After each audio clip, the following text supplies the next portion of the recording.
Sama ceritanya. Nanti kamu ada cerita di pesantren itu berapa lama? Cuma 2 bulan, harusnya sih 4 bulan. Cuma anakku ada masalah dengan teman sekamar daerah situ. Jadi buru-buru pulang juga bukan ke rumah sendiri, numpang di rumah tetangga di Jalan Jati Jajan. Numpang di situ, boleh nggak saya tinggal di sini? Numpang aja bayar 2 bulan kalau nggak salah. Numpang di rumah tetangga dulu, niatnya kan beli rumah di Jati Jajan dekat situ. Cuman belum diperbaiki, belum direnovasi, kan harus direnovasi dulu. Direnovasi 2 bulan, ya mau nggak mau sambil direnovasi saya tinggal di situ. Sambil berdebu-debu 2 bulan. Dijual murah sih karena BU dia. Harusnya kan 200 juta, tapi semampunya aja lah. Berapa?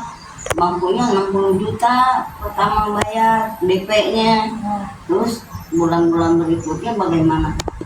Cicil aja lah, saya mau cuma butuh untuk makan doang katanya, kata yang punya rumahnya.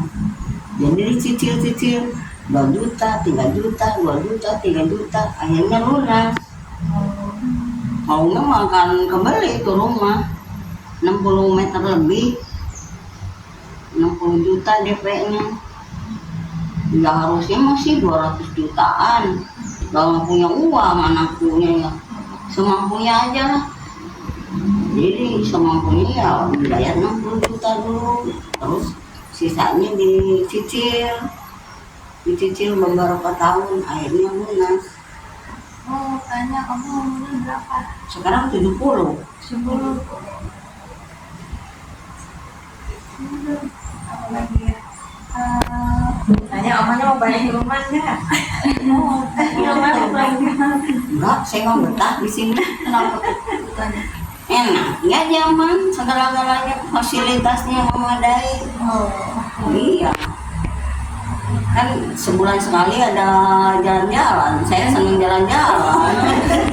Kalau di rumah sendiri kan nggak mungkin jalan-jalan sendiri, pasti harus dengan anak, dengan cucu, dengan menantu. Enggak aja, sama anak saya. Mama kamu udah tinggal di sini, lihat dulu tempatnya bagus, kayak apa? Satu, anak satu. Kamu sudah berapa lama? 9 bulan dari Januari kan, Januari tahun 2024. Udah hampir setahun, 9 bulan. Kan bulan depan juga ada jalan-jalan lagi. Kamu jalan-jalan ke mall mah kemana? Kemarin ke Gunung Sawah. Kubah Emas. Oh iya, Mas. Saya terharu bisa main ke situ. Nangis. Saya sendiri nggak mungkin bisa jalan-jalan sendiri.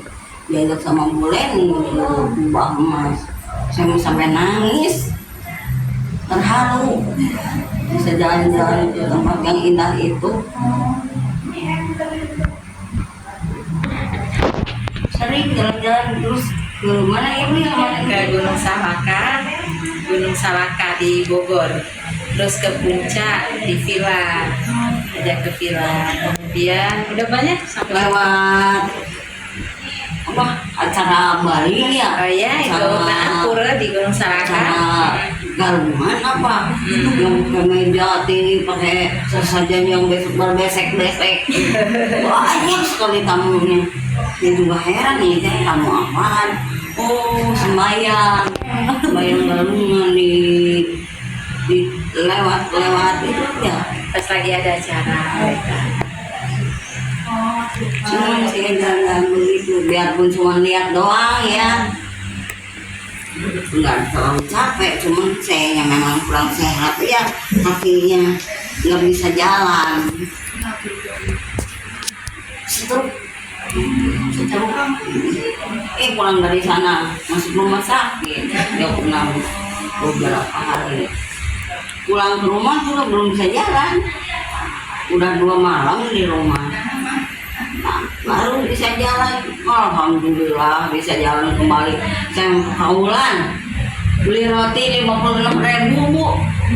Iya, Bagi-bagi ke semua orang, ke opa oma. Kan bisa jalan-jalan lagi mah hebat daripada nunggu berhari-hari bisa jalan. Mandi pun nggak bisa jalan sendiri, dipapa sama bibi. Bibi kan ada 2, iya dipapa sama bibi mandi apa segala macam. Ke dapur juga nggak bisa jalan. Takut saya dulu sampai nggak bisa jalan benar-benar waktu. Alhamdulillah bisa jalan kembali sekarang. Biarpun tertatih-tatih, kadang jatuh gitu. Kadang kalau nggak hati-hati ya jatuh di WC. Biar kebentur ini nih. Biar saya takutin kepalanya kebentur sampai sakit, kebentur sampai sakit. Takutnya stroke lagi kan. Udah stroke lagi. Tapi bisa jalan lagi. Nah, anakku juga kaget. Aduh, Mam, bagaimana sampai nggak bisa jalan begini? Ya nggak tahu, stroke ternyata di CT scan stroke.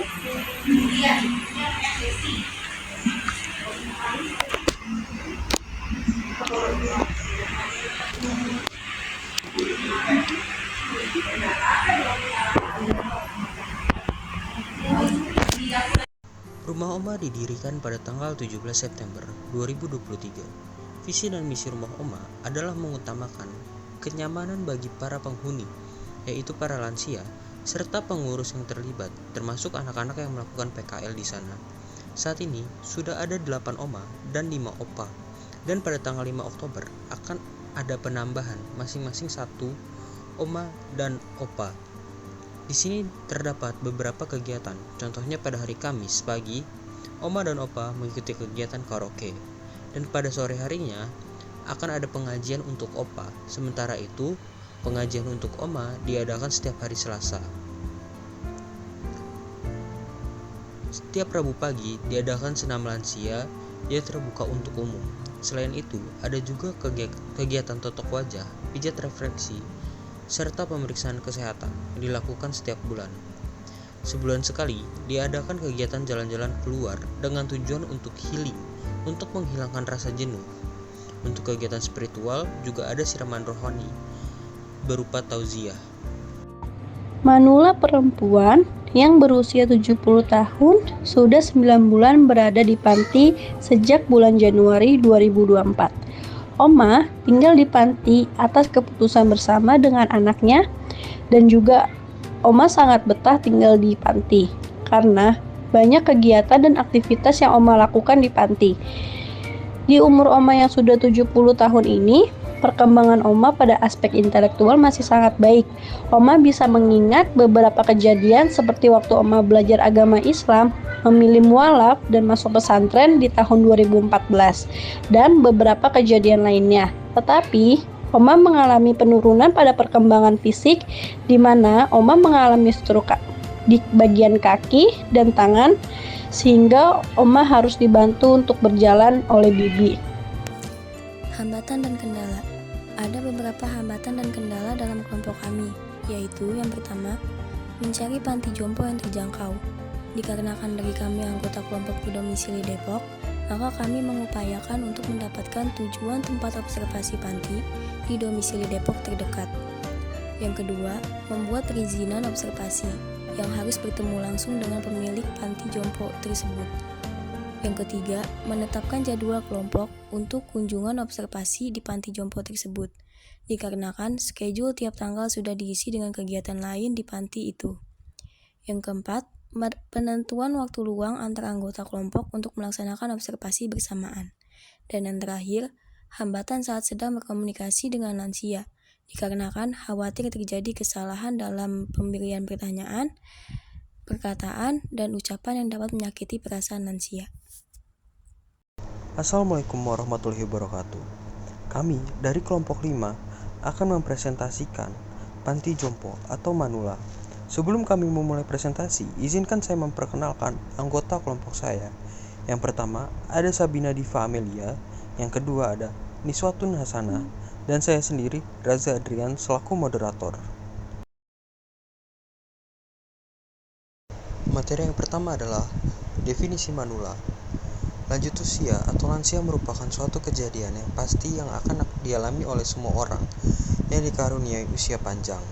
Lansia merupakan proses penuaan dengan bertambahnya usia yang ditandai dengan tahapan penurunan fungsi organ tubuh seperti otak, jantung, hati, dan ginjal, serta peningkatan kehilangan jaringan aktif tubuh berupa otot-otot tubuh yang ditandai dengan semakin rentannya tubuh terhadap berbagai serangan penyakit yang dapat menyebabkan kematian.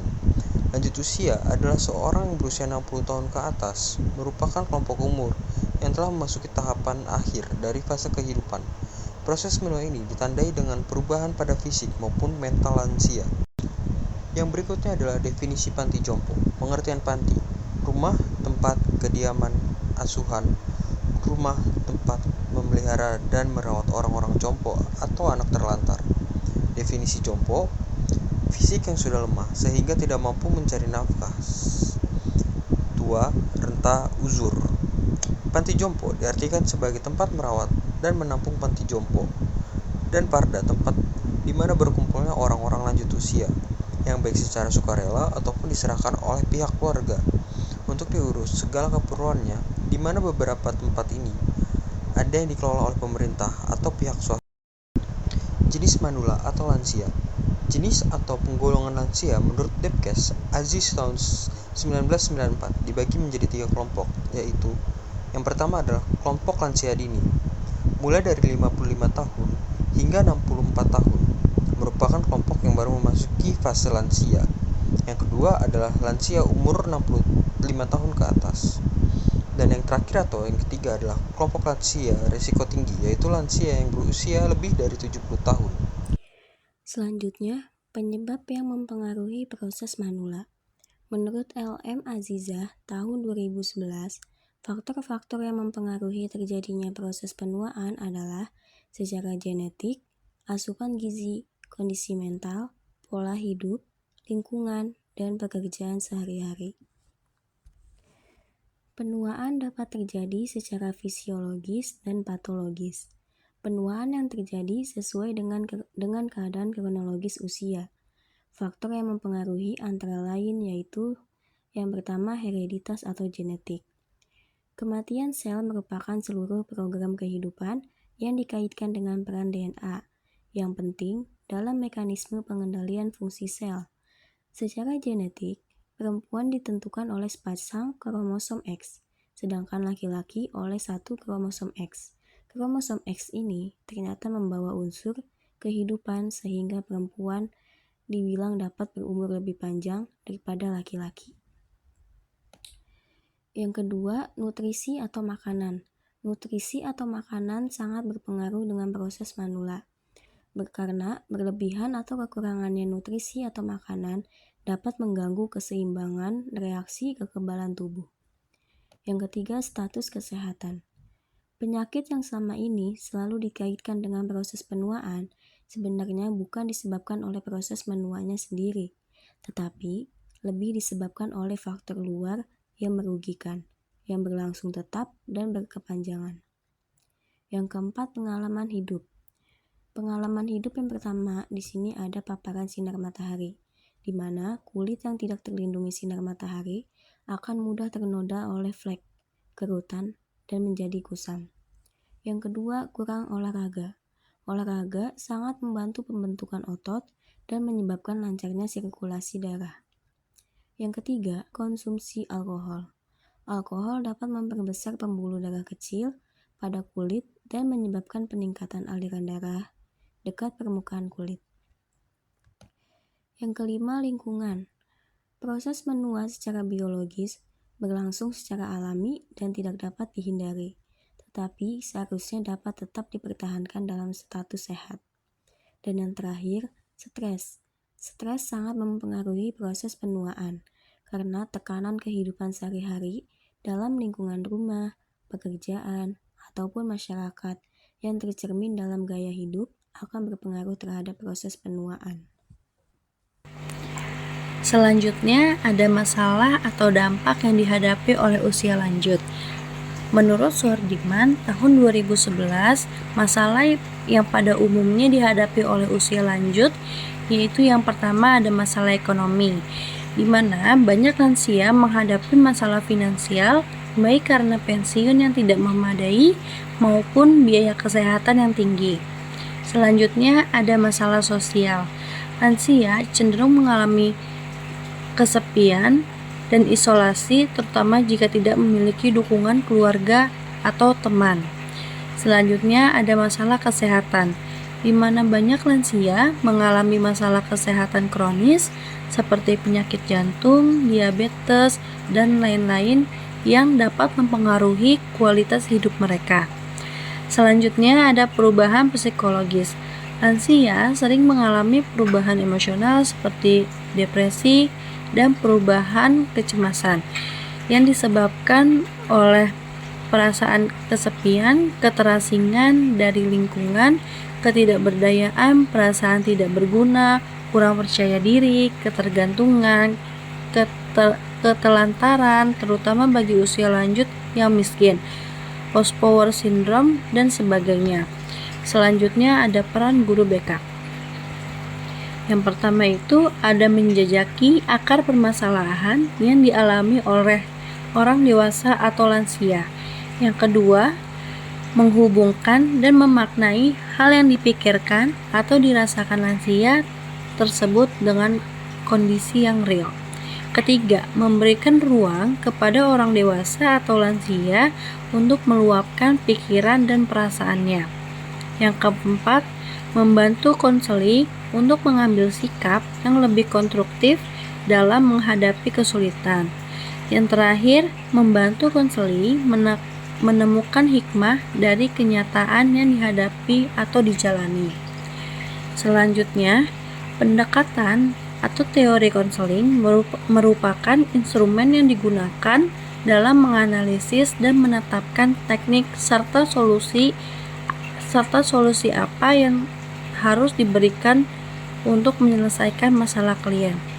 Secara umum, dasar pendekatan konseling diwarnai oleh 3 pendekatan. Yang pertama ada pendekatan direktif, yang kedua ada pendekatan non-direktif, dan yang ketiga ada pendekatan eklektik. Dalam pelaksanaan konseling lansia, pendekatan yang digunakan adalah pendekatan konseling eklektik, karena pendekatan ini dapat disesuaikan dengan masalah spesifik yang dialami atau dihadapi oleh lansia, seperti kehilangan, kesepian, atau masalah kesehatan, sehingga lebih relevan dan efektif. Untuk layanan BK yang sesuai dengan lansia, yang pertama ada pendekatan psikoanalisis klasik, di mana pendekatan ini membantu lansia dalam memahami pengalaman masa lalu dan bagaimana pengaruhnya terhadap kondisi saat ini, serta membantu mengatasi trauma dengan memproses perasaan tersebut. Yang kedua ada pendekatan konseling realitas. Pendekatan ini menekankan pada penerimaan tanggung jawab dan pengambilan keputusan. Lansia dapat lebih fokus pada bagaimana menghadapi tantangan kehidupan sehari-hari. Konseling realitas juga dapat membantu lansia beradaptasi dengan perubahan fisik dan sosial yang dialami. Yang terakhir ada pendekatan konseling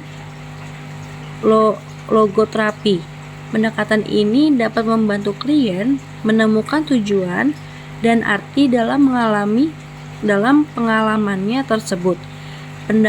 Pendekatan ini juga menghormati dan memanfaatkan aspek spiritual sebagai sumber kekuatan. Sekian materi yang bisa kami sampaikan. Kurang lebihnya mohon maaf. Kami kelompok 5 pamit undur diri. Wassalamualaikum warahmatullahi wabarakatuh.